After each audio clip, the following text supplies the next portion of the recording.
we really need to keep in mind and make sure that you have a fantastic relationship with food so you can do both these things. You can A, reach your fat loss goals, and B, be free from food. For a lot of you listening right now, one of the most tactical things that you need to do to reach your weight loss goals and keep the weight off forever is mend the fucked up relationship you have with food. Because the reason that you might not be able to lose weight, like we all know weight loss comes down to eat less, move more, all that nonsense, but it's not that easy. Why isn't it that easy? Is it you constantly thinking about food all day? How about the binge eating? How about the once you start, you can't stop? How about you feeling completely uncontrolled around food? Most important thing that we need to do right now is fix your relationship with food.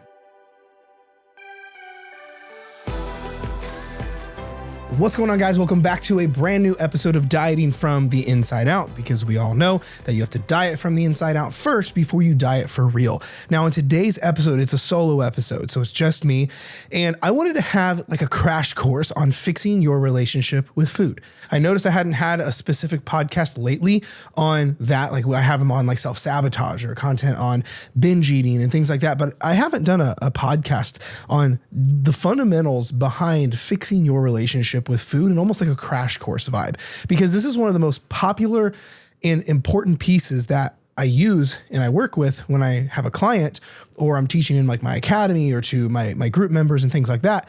So I figured it would be a good idea to have a staple piece right here on the show where you can understand how to fix your relationship with food tactically, right? A lot of times with some of this, deeper content, a lot of times it can feel like you're kind of in the land of theoreticals or in the land of like airy fairy where it's like, cool, that sounds great, but I don't know exactly what that means. Like, that's not really helpful. Like if someone says, well, just be more mindful. Well, what does that even mean? Right? It's not very helpful. Or someone's like, well, just work harder, be more consistent. Like, okay, that's not very helpful. Well, if someone just says, fix your relationship with food. Well, that's not always the most tactical thing that's going to be like, oh, that was the game changer.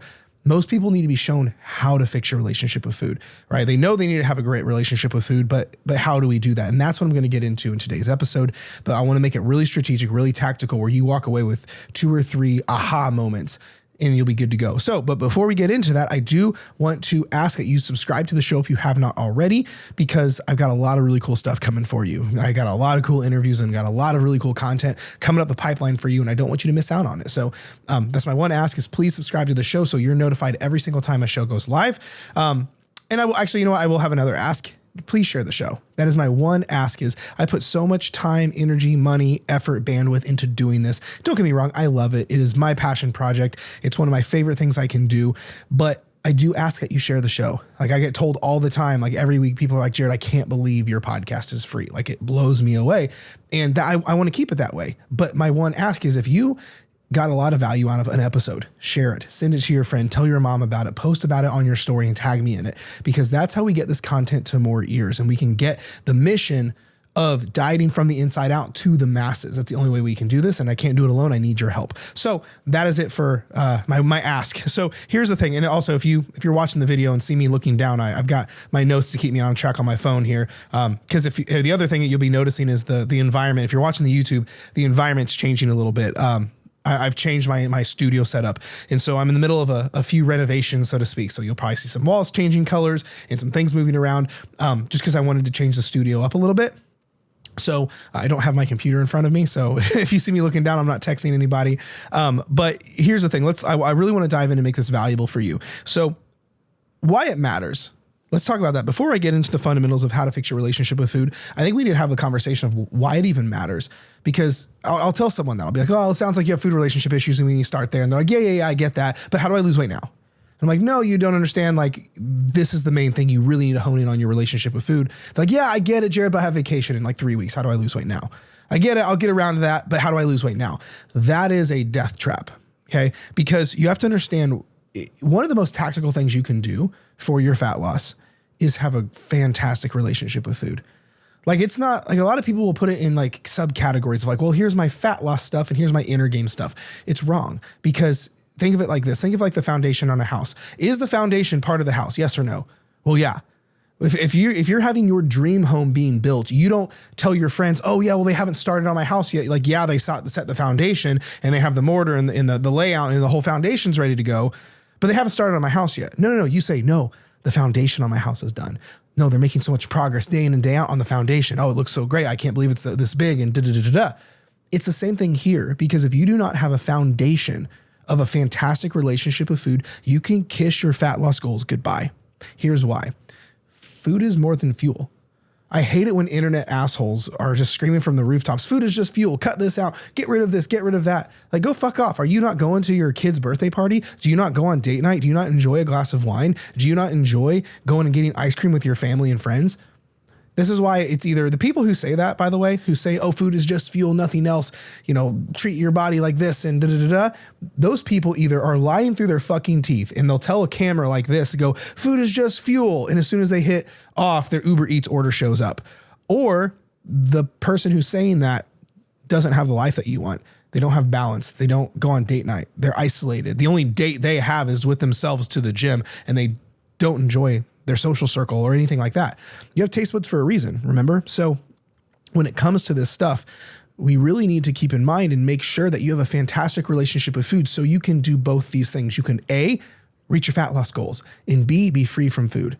I always tell people, like, when someone's inquiring about coaching with me and they want to know like the nuts and bolts, like, how do you coach? Like, how's the nutrition point work? Because you're not writing meal plans. So how does that work? And the thing that I explain to people, and this is what you should apply to yourself as well, is when it comes to food, you really need food frameworks. That's what you need. And that's what I give my clients is when I work with someone, I give them frameworks around food that accomplish two things. A, fat loss, duh, but B, freedom from food. Because you have to understand the reason why one of the most tactical things you can do around fat loss goals isn't necessarily calories or protein or eating healthy or anything like that. For a lot of you listening right now, one of the most tactical things that you need to do to reach your weight loss goals and keep the weight off forever is mend the fucked up relationship you have with food. Because the reason that you might not be able to lose weight, like we all know weight loss comes down to eat less, move more, all that nonsense, but it's not that easy. Because why isn't it that easy? Is it you constantly thinking about food all day? How about the binge eating? How about the once you start, you can't stop? How about you feeling completely uncontrolled around food? How about you feel guilty and anxious anytime you're thinking about it? How about you can't go on date night or have birthday cake without being terrified that you're going to wreck your progress? How about feeling restricted and deprived? So you have days where you're just like, what's the fucking point? This is dumb. Why am I even doing this? And you fall off. How about food noise? That's really popular right now. How about food noise where like the mental noise in your head around food will not be quiet. And the more you lose weight and the more you restrict and the more you diet, the louder the food noise gets. Well, my friend, if that's the case, the most important thing that we need to do right now is fix your relationship with food. We don't put fat loss on top of that. That's not how this works. So, because I will tell you this right now, that if you do not fix your relationship with food, you will never reach the weight loss goals that you want to reach. Literally, I was interviewing a few weeks ago or a month or so ago, Chris Powell, right? The big celebrity trainer, Chris Powell. And we were chatting on the show and he's like, Jared, how do you teach this stuff and get people receptive to it? He's like, I love the idea of dieting from the inside out. And I think it's so important. I think it's needed, but how do you get people who are like, lose weight now to be receptive to this deeper work of fixing your relationship with food? And I said, because I won't give them the weight loss without it. Someone says, Jared, I want you to help me lose weight. And I go, okay, we're fixing your relationship with food first. And they go, but I don't want to. I go, then I'm not your coach. I'm not your person. I'm not going to tell you something just to sell you. I'm not going to tell you something just to get you some quick results so I can put those pictures on Instagram. I'm in this because I want to change your fucking life. I want to change the dynamic of your household. I want to do this and change the dynamic of your family. I want to change the entire generational bullshit that's been just demonizing your household with this diet culture nonsense that your mom struggled with and her mom struggled with. And as long as you can remember, your whole family has struggled with. I care about fixing that. And that starts it with your relationship with food. So this is why it's really important, because you cannot have the thing you want. You want fat loss? I love that. You want to fit in all your clothes? Fantastic. You want to be able to go and enjoy yourself and have peace around weight loss and enjoying your family and life in social circle? I love that. I love that for you. You want to keep the weight off forever? Fucking A. That's awesome. Can't have any of it without a relationship with food.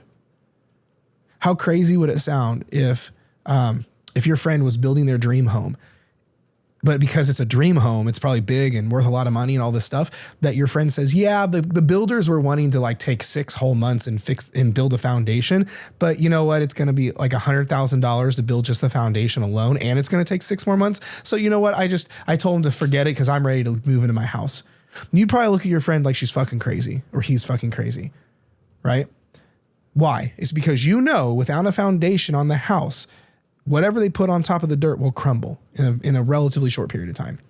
It's no different here. I think the same thing when people go, yeah, I'll fix my foundation later. I'll fix my relationship with food later. I'll learn to regulate my emotions later. And I look at that, truthfully, I think no, this is not going to work.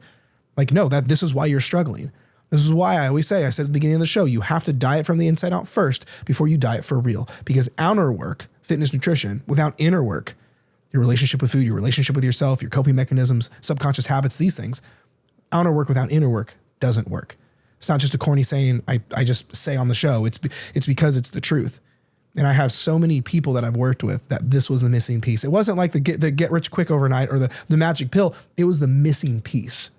Still takes a lot of work, still takes effort, arguably more, but it's the missing piece. So that is why your relationship with food is one of the most tactical, important things you can do for the goal of just losing some weight.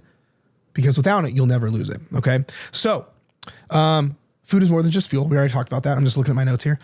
Food is more than fuel. Like I said, it's our way of life. And here's the thing. Some people might say, well, we shouldn't be like that. Well, okay, but it is. You don't, in every situation in our social circles and socioeconomic side of things, we have food involved in everything.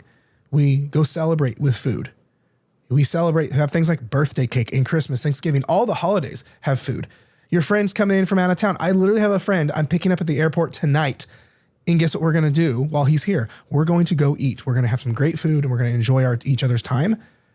Well, but there's food involved. If you want to go on vacation, you want to experience those things and have the food wherever you're eating at, right? If your friend gets fired, or gets promoted at work, you all go out and celebrate. If they get fired, you go out and get together and go, fuck the boss, all this and that. But you still involve food. Food is in every area in our life. But here's the thing though. This is why we can't just cut it out. This is the problem with the relationship with food stuff. A lot of diet culture assholes make it on the same page as drugs and alcohol and really bad substances. As in someone will say, oh, sugar's the same as cocaine, so you should just avoid it by all costs. Well, number one, that's wrong. If you're getting all of your information from Netflix documentaries that have like Jaws theme music and playing in the background, you're off. But you have to understand it's not that simple. You should cut like big boy drugs out of your life. You can cut alcohol out of your life. You can cut heroin and cocaine and meth and drugs out of your life. Most people should, right? But food, you can't do that. Imagine if someone, like, let's say someone struggled with like heroin, but you had to have small doses of heroin 3 times a day to survive, right? But with food, if you have struggles with your relationship with food, you can't just say, oh, just cut out food, cut out processed food, cut out sugar, cut out all this stuff.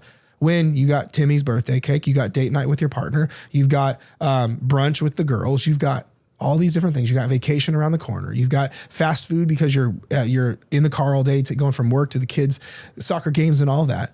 We can't just cut it out. That's not practical. People who say just cut it out either have never worked with people in real life, or that person has never struggled a day in their life, or they have no social circle or responsibilities in their life. Okay. So this is why it's really important to have a fantastic relationship with food, and food is more than fuel. Food wears so many hats. So to just say all or nothing, cut it out, eat all of it, it just doesn't make any sense, because food's more than fuel. Saying food is just fuel is like saying your house is just shelter from the storm. But the reality is your house, yeah, that's one of the functions of your home, is to keep you safe from the elements. But I would bet your house is like your own little sanctuary. It's where you go to recoup. It's where you connect with your family. It's where you raise your kids. It's where you connect with your partner. It's where you build memories. It's where you have the time with the Christmas tree and the kids and the lovey-dovey feelings of the holidays, and where you have the greatest memories of your life, and you've learned all these things. And that sounds more than just shelter from a storm. It's because we can, in therapy, there's something that my therapist has really been working with me on. She has like, in my therapist's office, she has like a big bookshelf like this, but one of the things on the bookshelf is this giant and symbol. And half of our conversations, she just goes back and says, those two things can coexist.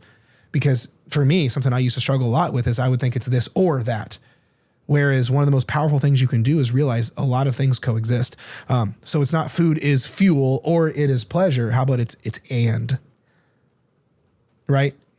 This is why you can be sad and joyful, right? You can be going through some shit and growing through it. Like it's not this or that. It's you can have two of these things at the same time. Same thing with food.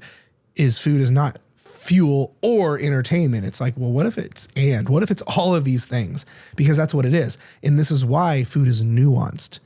But this is also why there's a land in the middle ground where you can lose weight, keep it off, have all your clothes fit, love your body, love the way you look, be confident as fuck in the mirror, love putting on your swimsuit, going to the beach, not having a second thought about what you look like and having all of your wardrobe fit, and enjoy your favorite food and have a social life and be a great example to your kids with food and be healthy. There's a world where you can have it all.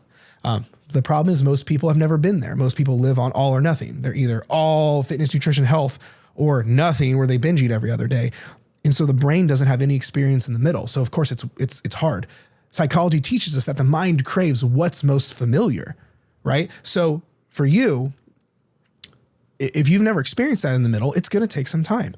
If you're either land on all or nothing, it's going to take a while for you to learn the middle ground. But that's what I'm teaching here. It's what I teach in coaching and what I teach in my material and things like that. But this is where the magic happens. Okay. So I know I'm kind of getting a little bit ranty here, but I really want to make this a really solid piece of content that you can go and revisit. That'll help you. Because you have to understand this. Here's the last part, and then I'll get into. Sorry, I hit the wrong thing on my phone. The last part I'll say on this, and then I'll get strategic with you, and this is actually really strategic in and of itself. And a lot of you guys aren't going to like to hear this. If you have a poor relationship with food, you are not ready to lose weight yet. What I mean by that is you have to diet from the inside out first before you diet for real. I know you want to lose weight now. I know you're tired of looking the way you do. I know you hate the way you feel. I know you're uncomfortable in your own skin currently, and you just want to get this weight off now. But the problem is that's not enough of a reason to justify doing things in the wrong order, because you skipping over your relationship with food is the one thing that's keeping you stuck. If you have a bad relationship with food, you do not have the right to lose weight yet, just like a home builder does not have the right to put the walls and the ceiling on if the foundation is not there. Because what would happen if a home builder was just desperate because of a timeline or because they want to get this house built now and they skip the foundation? Well, it's going to crumble. It's a safety hazard, and it's a waste of time, energy, and money. It's no different with you trying to lose weight and you not being willing to pause on weight loss and dial in and focus on your relationship with food and fixing that first. To give you context, even when I coach people, like my coaching program, it's a 3-stage process. Stage 1, I call it dieting from the inside out, because I will not let someone focus on weight loss until we have dieted from the inside out first. I've literally had clients who are like, Jared, I think I'm ready to lose weight yet, but their relationship with food isn't good yet. So I go, sorry, but you're not ready. You're not ready yet. The worst thing I could do as a coach is give someone information that's wrong or take them through the process that is not appropriate yet. Same reason you wouldn't let your 4th grader go into 5th grade if they haven't graduated 4th grade, because they need 4th grade shit to go into 5th grade. You have to have a good relationship with food if you want to have successful weight loss. So if you don't have a good relationship with food, don't judge it. Don't shame yourself. Don't think you're like a less than person. Just go, I haven't met the criteria yet. And go, I'm going to do this the right way. This is why we have to have the identity change of I'm going to do this the right way over everything. I'm going to do this the right way before, so I actually can keep the weight off forever. Because if you go back to doing what you've always done, where you rush weight loss and you're like, I'm just going to do this as fast as I can and get the weight off and you're going to just keep struggling. And then you'll wake up one day on your deathbed and realize you literally fought the same 10 pounds for 10, 20 years. So if you have not fixed your relationship with food yet, you are not ready for weight loss yet. Like even in my coaching program, it's why stage 2 is the fat loss stage. Stage 1 is dieting from the inside out. We have to fix the relationship with food first, then fat loss. Okay, let's get really strategic. So there are 4 parts when it comes to fixing your relationship with food, because I want to make this tactical for you. I mean, I feel like for some of you guys, I could literally cut the podcast here, but it's not what I do. I want to make sure that you guys get what you need out of this. I want to make sure that that this is helpful and you have takeaways. So there are 4 parts to fixing your relationship with food for the most part. Of course, there's a much longer conversation, but we're keeping this crash course vibes. So there's 4 parts, and I'm going to give you all 4 right now. And then I'm going to go back through each one and talk about it a little bit more. So for those that are taking notes, number 1, is we have to change our words. I'll get into that in a second. Number 2, we have to change our beliefs. Number 3, we have to change our emotions and meanings. And number 4, we have to change our actions. If you change all 4 of those things, put some time with it, and your relationship with food will be fantastic. Okay. So, number 1, change your words. I'll just put it bluntly. Stop labeling foods. You realize you labeling foods, because half the problem is your words are getting in the way. Because the thing is, words aren't just words. Your words change. That's why if you'll notice, the way I talk about this, these 4 parts kind of commingle with each other. When you change your words, it changes your beliefs, and it changes your beliefs to change the meanings and emotions. And then we act on our emotions, that changes your actions. So these all correlate together. But the reason we need to change our words around food is because words have meaning. Words change beliefs. Words matter. If all of a sudden, think of it this way, let's compare it to something else. You guys know I'm the biggest raving fan of my wife. My wife is one of the best humans you will ever meet, and I adore my wife. Let's say nothing else in our life changed, but instead of me using the words to the labels I have for her, I call her Shelby. It's her name. Or I'm a baby guy. I'm like, hey baby. That I like those kind of pet names. What if I just changed, if I stopped calling her baby and I stopped using words like baby, honey, sweetheart, those things in her name, and I just started using the word bitch. Nothing else changed. If I just, same intention, same love in my heart, same character, same everything. But if I said, hey baby, how's your day? Hey bitch, how was your day? Earlier I said, hey, will you hand me the thing out of the fridge? Hey, will you hand me a Diet Pepsi real quick? Cause she was closer. And I go, hey, hey baby, can you hand me a Diet Pepsi, please? If I said, hey bitch, can you hand me a Diet Pepsi, please? Oh my, I don't even like saying this. Like just, it changed things, wouldn't it? Would it affect our relationship? Of course it would. Would it start to change a lot of things? Absolutely. Your words matter, which means in weight loss, when you use terms like good food, bad food, healthy food, unhealthy food, cheat day food, junk food, you don't even know half of it. You don't even know half the words you say around food, more than likely. Half of it's subconscious. I was going over a client check-in the other day, and she unknowingly said, oh yeah, I've started to incorporate junk food back into my day-to-day, like you say. Love that. Don't like the fact that she called it junk. And so I go, hey, love that you're adding the food. And like we talked about, we do need to change the language though, because you calling food junk food is making it feel like you did something bad. And that's affecting the relationship you have with food. And she's like, oh my gosh, I didn't even think about that. And it's okay. That's why we're learning. But most people don't even know that, right? Your words are so important because your words will eventually over time change your subconscious beliefs. It's like that old saying, if you tell a lie long enough, you eventually start to believe it. So number 1 is you have to change your words. Start catching yourself. If you audit your vocabulary around food, again, stop saying that's a good food. That's a bad food. That's healthy. That's unhealthy. That's fattening. Where are my fattening people at? Like I grew up with hearing that, like as a 90s kid, heard the fattening word a lot. I always say that's the one F word you should never say is fattening. You can say fuck, but never say fattening. It doesn't even make sense. Literally. My favorite thing to do is I'll ask someone, I had a family member say, oh, I can't have that. That's fattening. I go, what's fattening even mean? And they wouldn't answer because what's it even mean? And no one knows. Nothing is, and here's the other part to it. And I'll get into this in the belief section.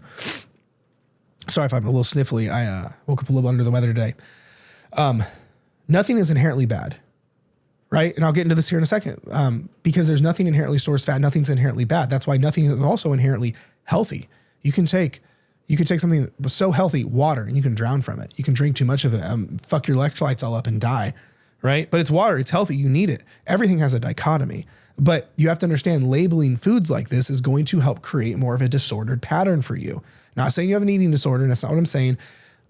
I'm saying is labeling these foods is keeping you trapped. It's keeping you in a jail of, oh, no, this is my list of healthy foods. These are my list of unhealthy foods. These are cheat foods. These are guilt-free foods. These are the guilt foods. Stop. That's causing half the problem. All food is neutral. All food is neutral. You can take something like a donut and eat it in moderation, improve health markers, and stop binge eating. It's a big deal, right? Or you can take something like completely healthy organic food, eat too much of it, and die early and cause a lot of health effects to happen, right? This is why all calories are the great equalizer, right? I mean, I've worked with people all the time that they eat perfectly organic, vegan friendly, and all the things, but they eat too much of it. Excuse me. And they can't get healthy or lose weight, but it's all in organic food or even vegan friendly, like literally like clean food.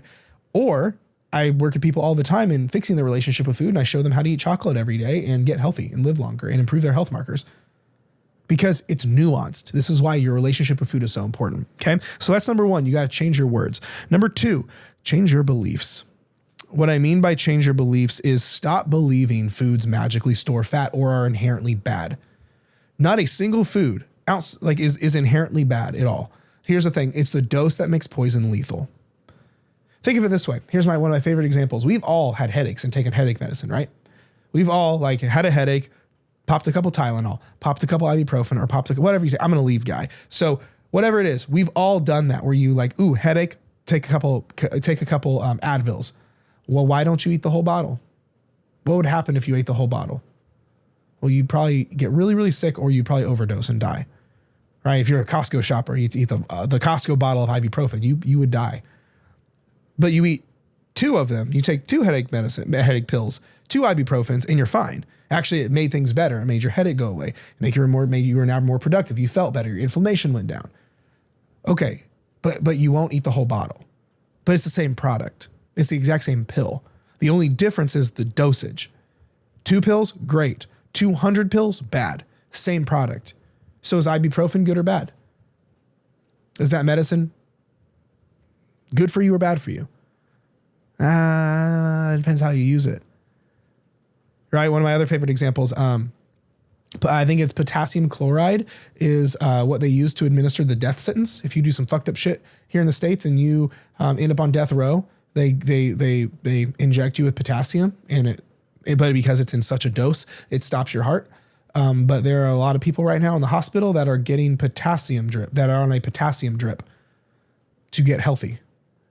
Same product, different dosage, different context, different amount, different duration. This is why it's really hard to say something is black or white, all or nothing, good, bad. Context. Think of, okay, let's bring it back to food. Let's say pizza.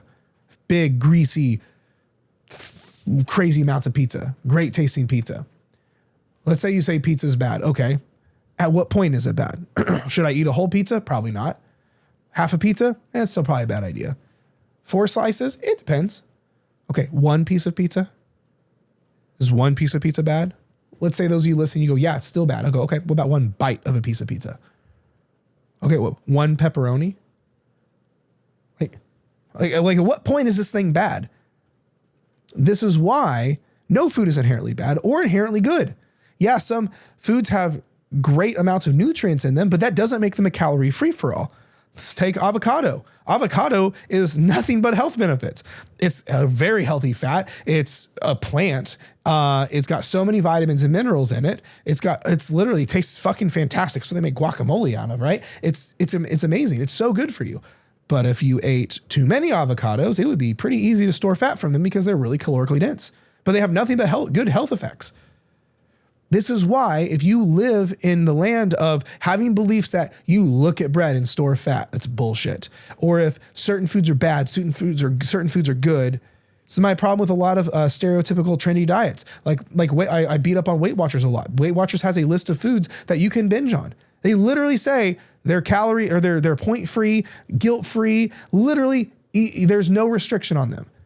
Well, that's not a good idea. Now, granted, I don't think the obesity epidemic in our country is from certain ones of those foods, but telling people here's your free-for-all list that you can go batshit crazy on is not okay either.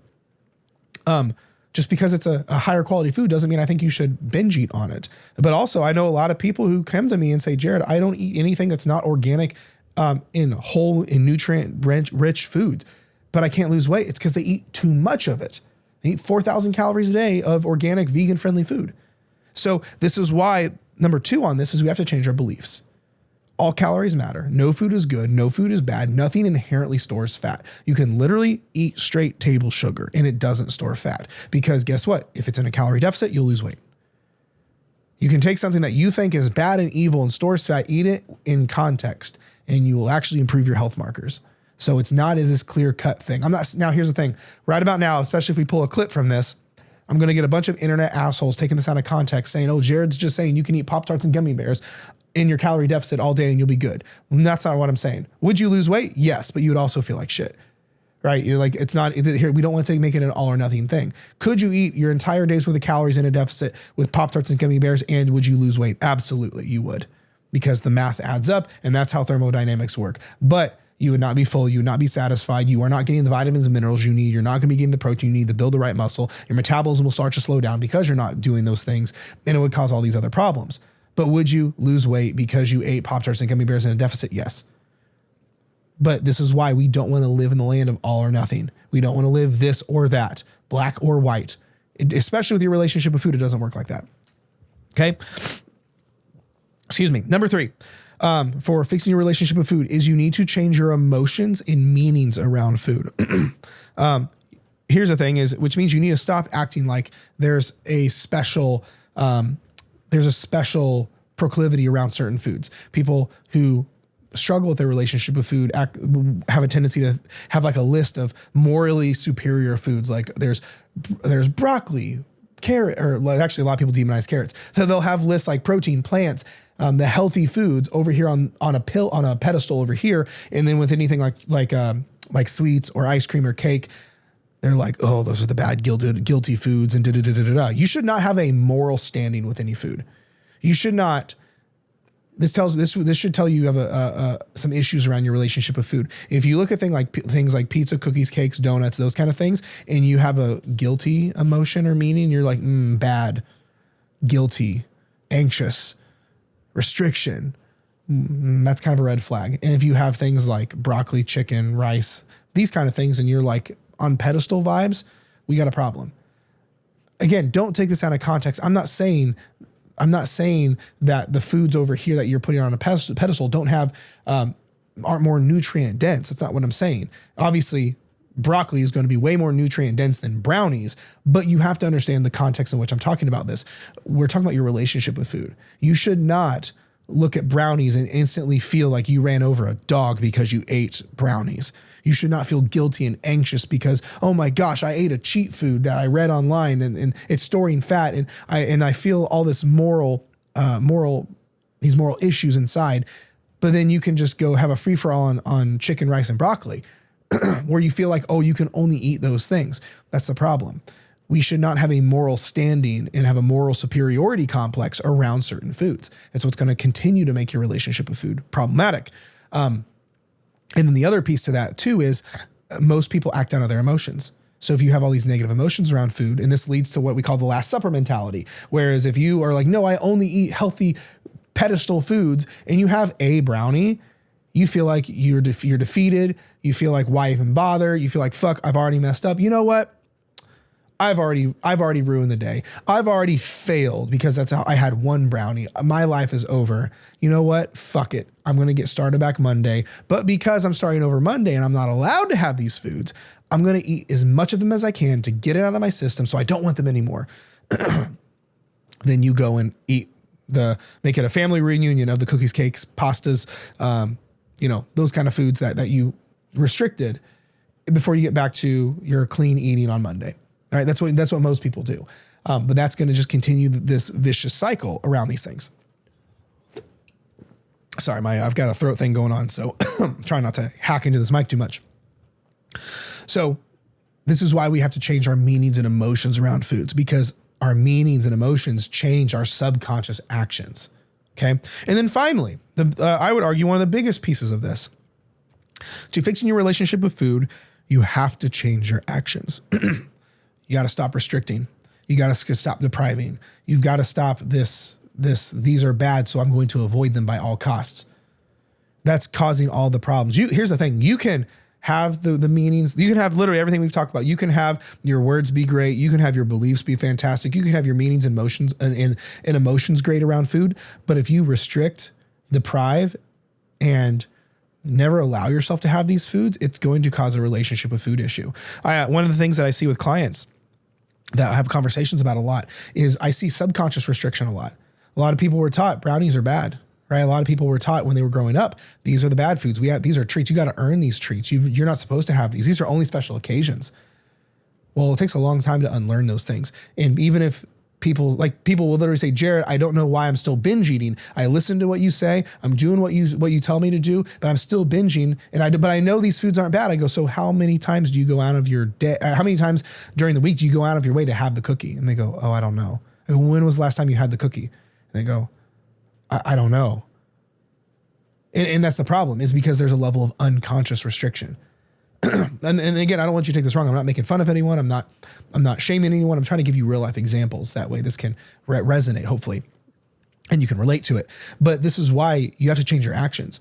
I always say inner work is two parts. It's new information and uncomfortable action that goes in opposition of your old conditioning. So if you're used to restricting and you're used to getting rid of food and you're used to demonizing and depriving yourself, if that's what you're used to, it's going to feel really weird eating these things in moderation and incorporating them into your day to day. But this is also why the actions solidify everything. It's why it's why the whole face of fear, you get over the fear. It's why you could read all day about jumping out of a plane. That's not going to make you feel any better until you actually do it and prove to your brain you're not going to die. That's how this works. So if you've always restricted, you may have all the logical side of things. You may read all my stuff or hear all the things about calories are equal and eat anything calorie deficit and all that stuff. But there's part of your brain that won't have a buy-in because it's so used to the old familiar, it doesn't have a new reality. So what that means is you need to go out of your way to eat these foods that you struggle with in moderation and frequently, because your brain is not going to like it. Now, right about now, some people are saying, but Jared, you don't understand. Once I start, I can't stop.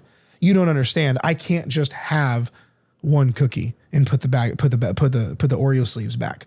And I get that. I respect that. Number one is the telltale sign you have a horrible relationship with food, and that's what we need to focus on. Number two, there's this concept called the gas station method that is really helpful. Now, I know I'm already a little long-winded with this, so I'm not going to get into the gas station method here. But if you want to hear my full talk on the gas station method, which is what I use for clients to help fix that once I start, I can't stop, I have a whole training on it in my Facebook group. So there's a link below somewhere where you can join my Facebook group for free. And me or my team will welcome you when you join the group, and just tell my team when they welcome you to the group, hey, I need the gas station method, and we will hook you up with it. But that's the thing, is right about now, that's when usually people say, Jared, once I start, I can't stop. But that's the problem, is your brain is so used to not being able to stop. So it continues this back and forth of all or nothing, binge, restrict. Because if you say, once I start, I can't stop, what do? You restrict more. But that restriction causes you to eventually not be able to take it anymore, and you cause a binge, and you go batshit crazy around this food. And then after you eat all the food, you go, what did I do? And that binge does what? Makes you restrict again. And then that restriction only lasts so long. And then something happens and you go, I can't take it. I've already fucked up. Screw it. I'm an all or nothing person. And you go back to binge eating again. And then that binge causes a restriction. The restriction causes the binge, and the binge causes the restriction. And welcome to the cycle. You have to understand, we get what we enable. You cannot enable restriction and find freedom. You get what you enable. If you enable restriction, you find restriction. If you want freedom, you have to enable freedom. So this is the hard part. This is why one of the biggest reasons people come to coach with me and apply to see if we can work together is so I can help them fix their relationship with food, because without it, nothing else matters. And it's affecting your life. It's affecting your relationship with your kids. It's affecting what they do. It's affecting your quality of life. It literally can trap you if it's not in a good place, which is why it not only fixes all those things, but it's the gateway to fat loss and having frictionless fat loss where you can enjoy everything in your life. So that's the fourth piece of this. You have to change your actions and eat the things to cause the freedom. We cannot avoid and heal. If you and I have a beef, if you and I have a relationship and something happened, you offended me or I offended you, we're not going to be good until we talk about it. But we can't keep avoiding each other and expect this to somehow fix itself. A lot of people grew up in a house that, if something happened, we just throw it under the rug. It doesn't go away. It may go away for a while, but then it always resurfaces. This is why you might be doing good for a while, maybe even a few months, but then something happens and you always gain your weight back. So this is why the fourth step is you have to change your actions. You have to start actually going out of your way and teaching your brain moderation and eating in moderation, in allowing these foods back into your life that you have demonized and that you have restricted, and then actually coexisting with them. And it will over time mend your relationship with food. If this is something that you really struggle with though, and you need help, this is, like I said, this is what I do in coaching, where if you're a little bit overwhelmed with this and you're like, I don't even know where to start. Sounds like a lot. It is. And I get it. But it may be one of those things where coaching or my academy may be a better fit for you, where you can get a little bit more help. If you want to look into that stuff, either message me or hit one of the links below. No pressure either way. But otherwise, those are the 4 things. And I'll end with that. Those are the 4 things. So to recap, to fix your relationship with food, the crash course, the 4 things are: 1, change your words, which means you need to stop labeling foods. Number 2, you need to change your beliefs around foods, which means you need to stop believing certain foods are inherently good or bad or store fat or anything like that. Number 3, you need to change your emotions and meanings behind certain foods, which means we need to stop acting like we have certain emotions like, oh, these are on pedestal and these are guilt-ridden and bad foods, because then we act on our emotions. And then number 4, we need to change our actions around food, which means we need to stop avoiding and restricting these foods. Okay. So, but that's it. That's why fixing your relationship with food is one of the most tactical things you can do for fat loss and your goals. Not only will it just fix your whole family dynamic and your whole family tree around this stuff, but it will literally make fat loss so much easier, so much faster, so much more frictionless, where you can actually get to where you want to be and be happy. Because the last thing I want you to do is lose all this weight, but be in more mental and emotional incarceration. Because that's what most people do. Most people, if they make it, they did it under restriction and chaos and deprivation and all these things. And so they lost all the weight, and then they go, wow, I'm no happier. Wow, I'm actually more scared of gaining weight back because now I lost it. Oh, wow, now I feel even more deprived. I feel more horrible because now your brain got what it wanted, the weight loss, but now it did it under the foundation of a horrible relationship with food. So part of your brain will say, oh, the only way I can do this again or keep this up is if I keep restricting these things. So this is why you got to be really careful on this journey, but which is why also when I coach with people, this is the first thing that I fix before I let weight loss happen. So otherwise, I hope this was helpful. Thank you so much for sticking around. I appreciate it. If you haven't subscribed yet, be sure to subscribe. Also, if you're new here, I got some stuff for you. Number 1, at the time of you watching this, I have a really, really big announcement around this stuff here in like a week or 2. It's going to be probably the next solo episode I do after this episode. So the next solo episode I do after this one airs, I have a really big announcement. So you want to look for that. Number 2, if you're a little bit new around here and you're not quite sure where to get started with just like some of the stuff in general, I do have a free course called the Fat Loss Checklist. And it's an actual 5-day video course that shows you all the A to Z's of weight loss the right way in the 21st century. So you can lose weight without hurting your relationship with food and actually making fat loss way more simple than you probably ever heard. It's totally free. There's a link below to get to it. Also, if you are not part of my Facebook group, I think everyone should have what I call a home base, where you have a place where you can go to get loved on, to get supported, and to get answers to your questions and to get the help that you need. And I have that all inside a free Facebook group where I put even more content, more trainings, and a bunch of other people that are like-minded and on this journey as well. So you want to join there. If the link is below as well, it's called Fat Loss Simplified. And I think that's it. Otherwise, I love you and I appreciate you. Thank you so much for being here, and I will talk to you next time.